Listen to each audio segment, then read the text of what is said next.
As an aircraft, the C919 serves as a key component of China's economic strategic vision alongside its geopolitical targets.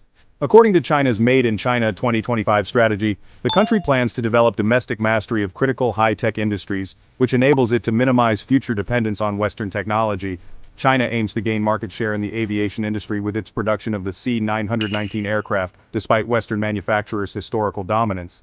China's aviation market is one of the fastest growing in the world, with rapid urbanization, an expanding middle class, and increasing air travel demand.